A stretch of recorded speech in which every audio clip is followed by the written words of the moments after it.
60대 초반의 변미애는 오늘도 사위 최진혁이 운영하는 미도백화점 임원실에서 신중한 표정으로 자료들을 살펴보고 있었습니다.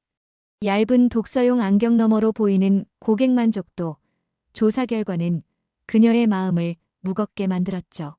지난 3개월간의 데이터를 보니 전체적인 만족도가 지속적으로 하락하고 있었어요. 어머니, 요즘 현장에서 뭔가 심상치 않은 일들이 벌어지고 있어요. 37살의 딸 정희진이 명품 샵 운영 보고서를 들고 들어오며 한숨을 내쉬었습니다. 고객 불만이 이전보다 3배나 증가했거든요. 특히 직원 서비스에 대한 불만이 급격히 늘었어요. 희진의 얼굴에는 깊은 걱정이 드리워져 있었어요. 명품관을 총괄하면서 느끼는 현장의 미묘한 변화들이 그녀를 불안하게 만들고 있었거든요. 매일 아침 출근할 때마다 또 무슨 일이 벌어질까 싶어서 가슴이 두근거려요. 미애는 보고서를 넘기며 깊이 생각에 잠겼습니다. 가난한 집안에서 태어나 온갖 고생을 하며 살아온 그녀였기에 고객 서비스의 중요성을 누구보다 잘 알고 있었죠. 아버지는 부잣집 운전기사로, 어머니는 가정부로 일하셨던 어린 시절의 기억이 선명했습니다. 그때 그녀가 봤던 진정한 품격과 가식적인 허영심의 차이를 잊을 수 없었어요. 특히 기억에 남는 것은 어머니가 일하시던 집 마님의 모습이었어요. 그분은 비록 부유했지만 항상 직원들을 존중하며 대했고 어린 미애에게도 따뜻하게 말을 걸어주셨죠. 미애야, 공부 열심히 해서 훌륭한 사람이 되렴. 그분의 말씀이 지금도 귓가에 맴돌았습니다. 진혁아, 이런 상황이 계속되면 백화점 전체의 신뢰도가 떨어질 수 있어. 미애는 사위를 부르며 진지한 목소리로 말했습니다. 44살의 최진혁은 경영학 석사 출신답게 분석적인 시각으로 문제를 바라보고 있었지만 현장의 미묘한 분위기는 파악하기 어려워 보였죠. 진혁은 컴퓨터 화면을 보며 고개를 끄덕였어요. 장모님 말씀이 맞습니다. 하지만 현장 관리자들의 보고로는 특별한 문제가 없다고 하는데요.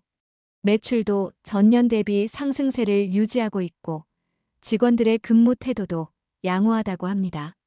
그게 문제야. 미애가 안경을 벗으며 말했습니다.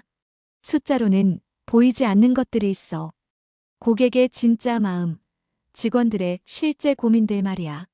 희진이 차 한 잔을 어머니 앞에 놓으며 동의했어요. 어머니 말씀이 맞아요. 제가 현장을 돌아다녀도 뭔가 어색한 분위기를 느끼거든요. 직원들이 저를 보면 긴장하고 고객들도 예전만큼 편안해하지 않는 것 같아요. 미애는 그 순간 결심했어요. 내가 직접 현장에 들어가 볼게. 신분을 숨기고 일반 직원으로 말이야. 딸과 사위가 깜짝 놀라며 반대했습니다. 어머니, 그건 너무 위험해요. 만약 누군가 알아보면. 희진이 걱정스럽게 말했지만 미애는 이미 마음을 정했어요. 걱정하지 마. 인사팀장하고만 조용히 얘기해서 김미애라는 이름으로 입사할 거야.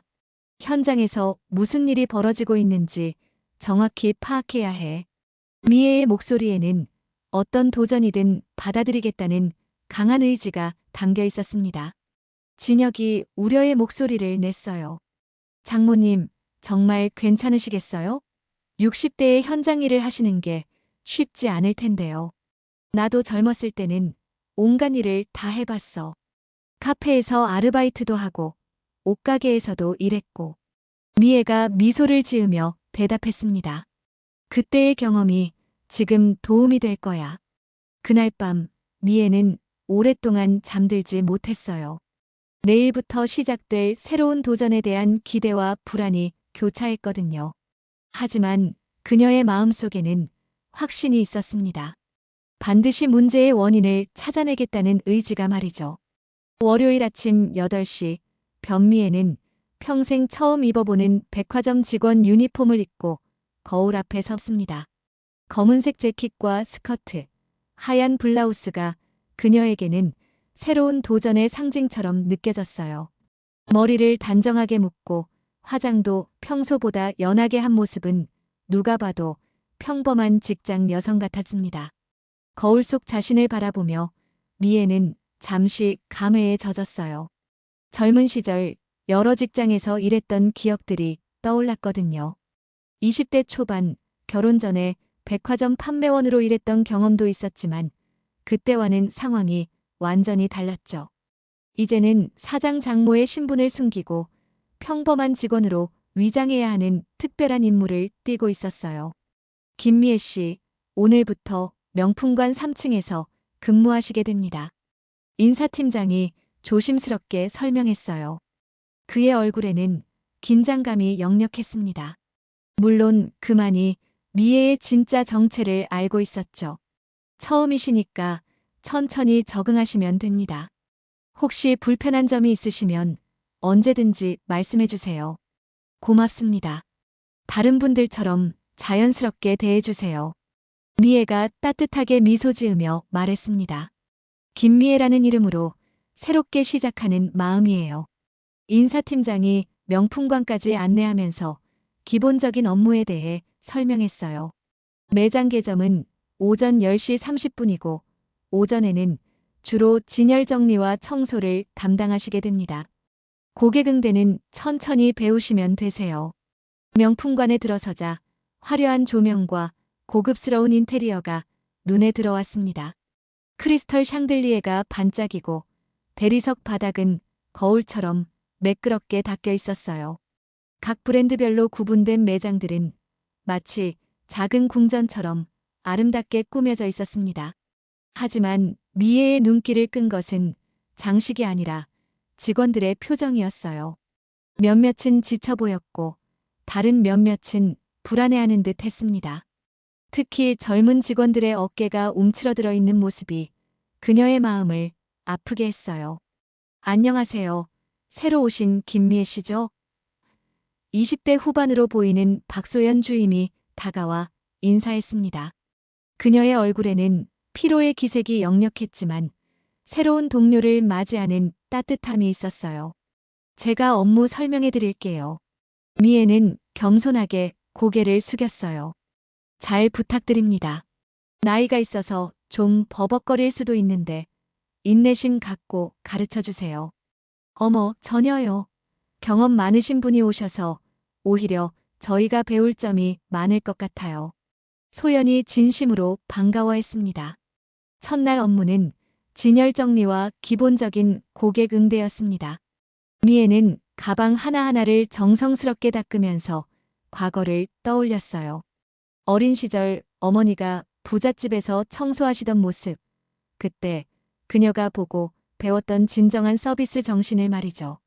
물건을 만질 때는 마음을 담아야 한다. 어머니가 하셨던 말씀이 기억났어요. 비록 내 것이 아니어도 소중히 다루면 그 마음이 주인에게 전해진단다. 미애는 그 가르침을 실천했습니다.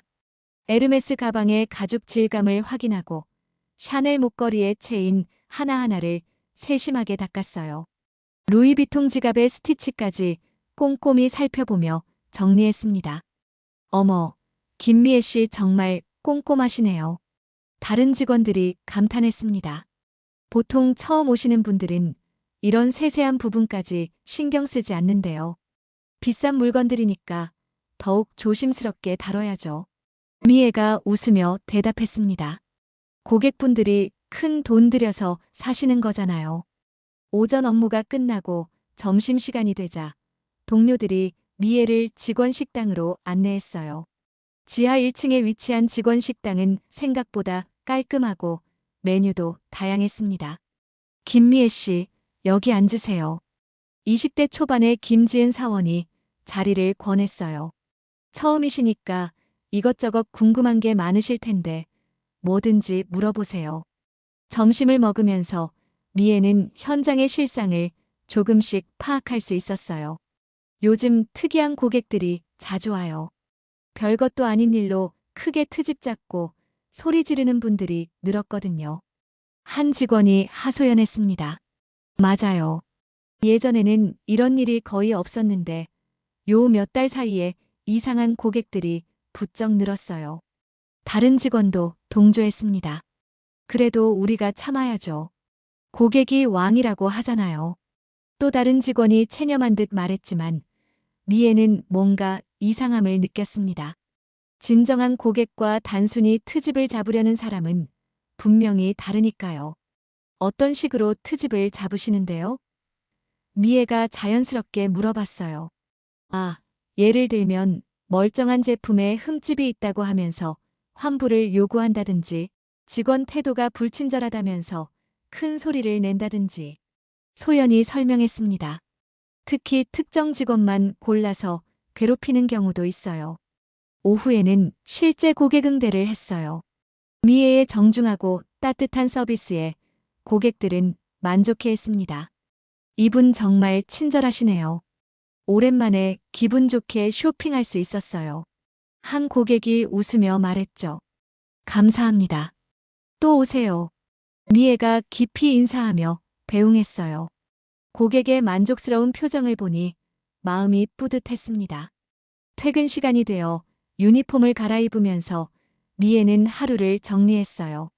분명히 뭔가 숨겨진 문제가 있다는 확신이 들었습니다. 그리고 그 문제를 찾아내기 위해서는 더 많은 시간과 관찰이 필요하다는 것도 깨달았죠. 집으로 향하는 길에 미애는 생각했습니다. 내일부터는 더욱 세심하게 주변을 살펴봐야겠다고. 그리고 직원들과 더 깊은 관계를 맺어서 진짜 이야기를 들어봐야겠다고 말이에요. 화요일 오후 2시경 미애가 명품 가방 진열을 정리하고 있을 때였습니다. 에르메스 버킨백을 조심스럽게 닦으면서 가격표를 확인하고 있던 중이었어요. 매장 앞쪽에서 들려오는 익숙한 목소리에 그녀의 손이 멈췄습니다. 어머, 변미애 맞지? 그 목소리는 40여 년 전 고등학교 시절로 미애를 순식간에 되돌려 놓았어요. 가슴이 쿵 떨어지는 느낌과 함께 좋지 않은 예감이 스쳤습니다. 미애가 천천히 고개를 들자 화려한 샤넬 슈트를 입은 여성이 서 있었습니다. 고등학교 동창 이은지였죠. 60대 초반이지만 성형과 관리로 인해 실제보다 젊어 보이는 그녀의 표정에는 놀라움과 함께 묘한 우월감이 섞여 있었어요. 목에는 수천만 원은 좋게 나가 보이는 다이아몬드 목걸이가, 손목에는 까르띠에 시계가 반짝이고 있었습니다. 이은지. 미애는 당황했지만 최대한 침착하게 대답했습니다. 심장이 빠르게 뛰고 있었지만 표정 관리에 신경을 썼어요. 세상에, 진짜 변미애네. 여기서 뭐 하는 거야? 은지의 목소리가 점점 커지면서 주변 고객들의 시선이 모였습니다. 설마 여기서 일하는 거야? 정말?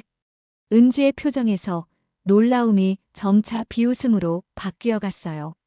마치 오랫동안 기다렸던 순간이 온 것처럼 기뻐하는 듯 했습니다. 미애는 고개를 끄덕일 수밖에 없었어요. 거짓말을 할 수도 없는 상황이었거든요. 은지는 그 순간 과거의 기억들을 떠올리며 점점 더 비웃는 표정을 지었습니다. 아, 맞다. 내 아버지 우리 집 운전기사였고 어머니는 우리 집 가정부였잖아. 은지가 일부러 큰 소리로 말했어요. 주변에 쇼핑하고 있던 다른 고객들이 모두 이쪽을 바라보기 시작했습니다. 그때 내가 우리 집에 와서 밥 얻어먹던 것도 기억나고. 미애는 그 말을 들으며 어린 시절이 생생하게 떠올랐어요. 방학이면 부모님이 일하시는 집에 따라가야 했던 기억들. 은진의 집의 넓은 마당과 커다란 거실, 그리고 그곳에서 받았던 차가운 시선들이 말이죠. 그때도 참 볼품없었는데 지금도 똑같네.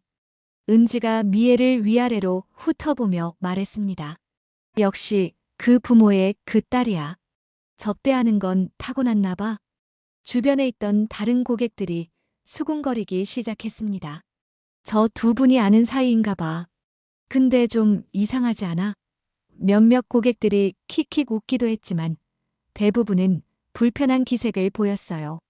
미애는 학창 시절을 떠올렸어요. 가난한 집안 출신이라는 이유로 은지와 그 무리들에게 당했던 따돌림과 모욕들을.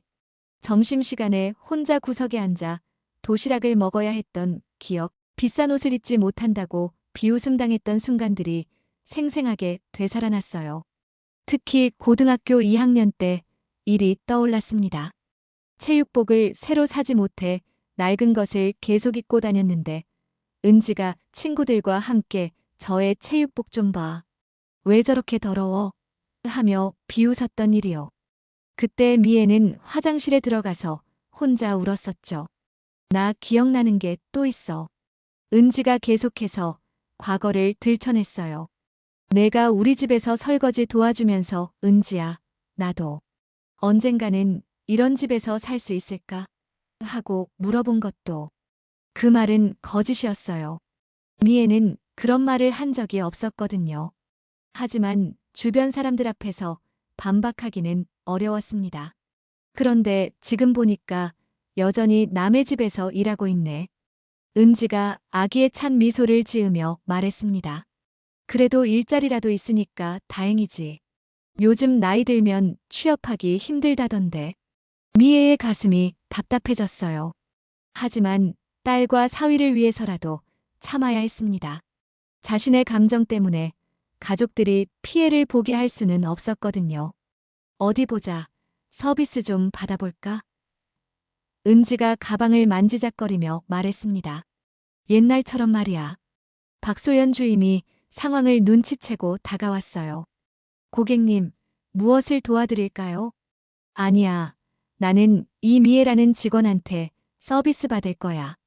은지가 손을 내저으며 말했습니다. 우리 오래된 친구거든. 미애는 깊숙이 숨을 들이마셨습니다. 네, 무엇을 도와드릴까요? 최대한 평온한 목소리로 말했어요. 미애야, 이거 다 가져와 봐. 은지가 진열장을 가리키며 명령조로 말했습니다. 그리고 신발도 신겨줘. 예전처럼 말이야.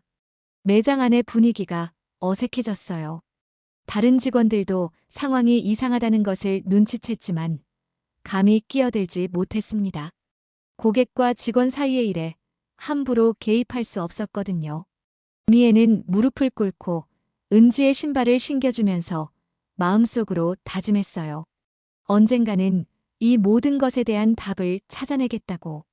그리고 은지의 이런 행동 뒤에 숨겨진 진짜 이유를 밝혀내겠다고 말이죠. 은지는 그 모습을 내려다보며 만족스러운 표정을 지었어요. 역시 타고난 재주는 어쩔 수 없나 봐. 자연스럽게 자라네. 주변에서 쇼핑하던 다른 고객들이 점점 더 많이 모여들었고 매장 분위기는 점점 더 어색해져 갔습니다. 다음 날부터 이은지의 괴롭힘은 본격적으로 시작됐습니다. 매일 오후 2시가 되면 어김없이 나타나서 미애만을 찾았어요. 미애야, 이것도 가져와, 저것도 가져와. 은지는 미애를 하인 부리듯 했습니다. 아, 그리고 이거 포장도 다시 해줘. 마음에 안 든다. 미애가 정성스럽게 포장을 다시 하면 은지는 또 다른 트집을 잡았어요. 리본이 삐뚤어졌네. 다시 해. 주변 사람들은 처음에는 신기하게 지켜보다가 점점 불편해했습니다. 저 사람 너무 심하지 않아? 직원한테 왜 저래? 하며 수군거렸지만 은지는 아랑곳하지 않았어요. 내 부모님도 우리 집 덕분에 먹고 살았잖아. 은지가 비꼬며 말했습니다. 그 말을 들은 미애의 가슴이 쿵 내려앉았어요. 부모님은 정직하게 일하셨는데 마치 은혜를 받았다는 식으로 말하는 은지가 밉살스러웠습니다. 그때 내가 우리 집 마당에서 놀면서 은지 아가씨 하던 것도 생각나네. 은지가 계속해서 과거를 들춰냈어요. 그런 주제에 지금 와서 뭘 어쩌겠다고. 미애는 참았습니다. 딸 희진과 사위 진혁의 얼굴이 떠올랐거든요. 자신의 감정 때문에 가족들이 피해를 보게 할 수는 없었어요. 하지만 은지의 괴롭힘은 날이 갈수록 심해졌습니다. 야, 미애. 내가 부르면 뛰어와야지. 왜 이렇게 굼떠? 이것도 못하겠어? 역시 수준이 낮아. 다른 직원들도 미애를 동정하는 눈빛으로 바라봤지만 고객인 은지에게 함부로 말할 수는 없었어요. 특히 은지가 VIP 카드를 들고 다니며 내가 이 백화점에서 얼마나 쓰는지 알아 하고 위협했거든요. 금요일 오후 은지는 더욱 악랄해졌습니다. 미애야, 바닥에 떨어뜨린 것 같은데 주워줘. 미애가 바닥을 보니 아무것도 없었어요. 없네. 착각이었나 봐. 은지가 킥킥 웃으며 말했습니다. 미애는 그 순간 깨달았어요. 이것은 단순한 개인적 괴롭힘이 아니라 뭔가 더 큰 목적이 있다는 것을. 은지의 행동이 너무나 계획적이고 의도적이었거든요. 그날 밤 집에 돌아온 미애는 거울을 보며 다짐했습니다. 좀 더 참고 견뎌서 진실을 밝혀내겠다고 말이에요. 월요일 아침 이은지가 평소보다 일찍 매장에 나타났습니다. 손에는 며칠 전에 구입한 명품 가방을 들고 있었어요. 미애야, 이거 봐. 은지가 가방을 내밀며 큰 소리로 말했습니다. 이게 뭐야? 처음부터 흠집이 있었는데 제대로 확인도 안 하고 팔았어? 미애가 가방을 자세히 살펴보니 실제로 작은 스크래치가 있었어요. 하지만 그것은 분명히 사용 흔적이었습니다. 가방 모서리의 마모 상태나 손잡이의 변색을 보면 며칠간 사용한 것이 분명했어요. 고객님, 이것은. 미애가 말하려는 순간 은지가 소리를 질렀습니다. 뭐, 지금 내가 거짓말한다는 거야? 은지의 목소리가 매장 전체에 울려 퍼졌어요. 이런 무능한 직원들 때문에 우리 같은 고객들이 피해를 보는 거잖아. 다른 고객들이 무슨 일인가 하고 모여들기 시작했습니다. 은지는 이 상황을 노리고 있었던 것 같았어요. 여기 관리자 불러와. 이게 뭐야, 이게. 은지가 가방을 바닥에 던지며 소리쳤습니다. 몇백만 원짜리 가방을 이런 식으로 팔고 있었어. 미애는 당황했지만 차분하게 대응하려 했어요. 고객님, 일단 진정하시고 차근차근 이야기를. 진정하라고? 지금 누가 누구한테 진정하라는 거야? 은지가 미애를 노려보며 말했습니다. 당신 같은 직원 때문에 이 백화점 이미지가 바닥으로 떨어지는 거야. 주변에 있던 고객들이 수군거리기 시작했어요. 저 직원이 뭘 잘못한 거지? 고객이 너무 심한 것 같은데? 하는 소리도 들렸지만 은지는 더욱 목소리를 높였습니다. 사장 불러와. 당장 사장 불러와. 은지가 히스테리를 부리며 소리쳤어요. 손님에 대한 대우가 이거야? 매장 분위기가 완전히 어수선해졌습니다. 다른 고객들도 불편해하며 매장을 나가기 시작했어요. 미애는 마음이 아팠습니다. 자신 때문에 다른 고객들이 피해를 보고 있었거든요. 고객님, 일단 VIP 라운지에서 차분히 이야기하시는 게 어떨까요? 박소연 주임이 개입하려 했지만 은지는 듣지 않았어요. 안 돼. 여기서 해결해야 해. 은지가 발을 구르며 말했습니다. 모든 사람들이 이 백화점이 어떤 식으로 운영되는지 봐야 해. 그때 멀리서 정장을 입은 남성이 걸어오는 것이 보였습니다. 미애의 심장이 쿵 떨어졌어요. 사위 최진혁이었거든요. 무슨 일입니까? 최진혁 사장이 차분하면서도 위험 있는 목소리로 물었습니다. 그의 등장으로 매장 안이 순간 조용해졌어요. 이은지는 기다렸다는 듯이 진혁에게 다가갔습니다. 당신이 사장이에요? 이런 무능한 직원들을 어떻게 관리하는 거예요? 구체적으로 어떤 문제가 있으셨는지 말씀해 주세요. 진혁이 침착하게 대답했어요. 그의 시선이 잠깐 미애에게 머물렀지만 표정 변화는 없었습니다. 이 직원이 불량품을 멀쩡한 제품인 것처럼 속여서 팔았어요. 은지가 가방을 들어 보이며 소리쳤습니다. 몇백만 원짜리 가방에 흠집이 있는데도 확인 안 하고 그냥 팔았다고요. 진혁은 가방을 자세히 살펴봤습니다. 그의 경험 많은 눈에는 이것이 사용 흔적이라는 것이 분명히 보였어요. 하지만 그는 성급하게 판단하지 않았습니다. 고객님, 죄송합니다만 영수증을 보여주실 수 있을까요? 진혁이 정중하게 요청했어요. 영수증? 그런 게 왜 필요해요? 은지가 당황하는 기색을 보였습니다. VIP 고객한테 영수증 달라고 하는 거예요? 단순히 구매일자와 담당 직원을 확인하기 위해서입니다. 진혁의 대답은 합리적이었어요. 미애는 사위를 바라보며 복잡한 심정이었습니다. 자신을 보호해주고 싶지만 고객과의 마찰을 피하려는 진혁의 딜레마를 읽을 수 있었거든요. 에이, 그런 거 필요 없어요. 은지가 짜증을 내며 말했습니다. 이 미애라는 직원이 불량품 판 게 분명한데 뭘 더 확인해요? 그때 다른 고객 한 분이 나서서 말했어요. 저기요. 저도 며칠 전에 이 매장에서 가방 샀는데 이 직원분 정말 꼼꼼하게 확인해 주셨거든요. 흠집 하나까지 다 보여주면서 설명해 주셨어요. 또 다른 고객도 동조했습니다. 맞아요. 이분 진짜 친절하고 정성스럽게 해주시던데요. 은지의 표정이 일그러졌어요. 계획대로 되지 않고 있었거든요. 그럼 뭐예요? 제가 거짓말한다는 거예요? 은지가 더욱 흥분하며 소리쳤습니다. 이 백화점은 VIP 고객보다 일반 고객 편을 드는 거예요? 진혁은 여전히 침착했습니다. 그런 것이 아닙니다. 정확한 사실관계를 파악하려는 것뿐입니다. 미애는 사위의 공정한 모습을 보며 안도감을 느꼈어요. 동시에 더 이상 이런 상황을 지속시킬 수 없다는 생각도 들었습니다. 하지만 아직은 참아야 할 때였어요. 은지는 분위기가 자신에게 불리해지자 더욱 발악했습니다. 좋아요. 그럼 제대로 해봅시다. 바로 그때 매장 입구 쪽에서 급한 발걸음 소리가 들렸습니다. 엄마. 정희진이 숨을 헐떡이며 달려와 미애에게 다가갔어요. 엄마, 괜찮으세요? 희진의 얼굴에는 걱정과 분노가 동시에 드러나 있었습니다. 보안팀으로부터 매장에서 소동이 벌어지고 있다는 연락을 받고 급히 달려온 것이었어요.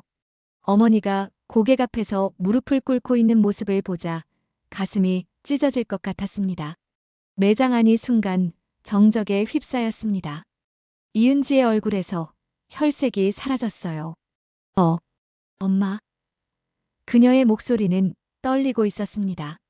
주변에 있던 고객들도 상황을 이해하지 못하고 어리둥절한 표정을 지었어요. 방금 전까지 하인 부리듯 대하던 직원을 누군가가 어머니라고 부르다니 도무지 이해할 수 없는 상황이었거든요. 희진아, 괜찮다. 미애가 딸의 손을 잡으며 조용히 말했습니다. 그녀의 목소리는 평온했지만 내심으로는 딸이 나타난 것에 안도감을 느끼고 있었어요. 이은지는 믿을 수 없다는 표정으로 미애와 희진을 번갈아 바라봤어요. 설마 이분이.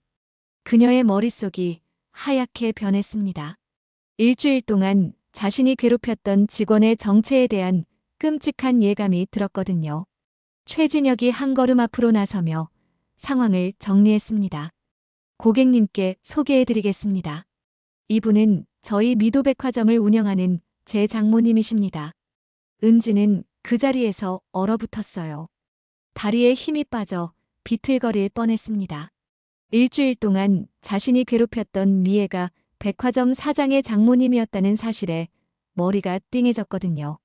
그리고 명품관을 총괄하는 정희진 이사는 제 아내이자 장모님의 따님입니다.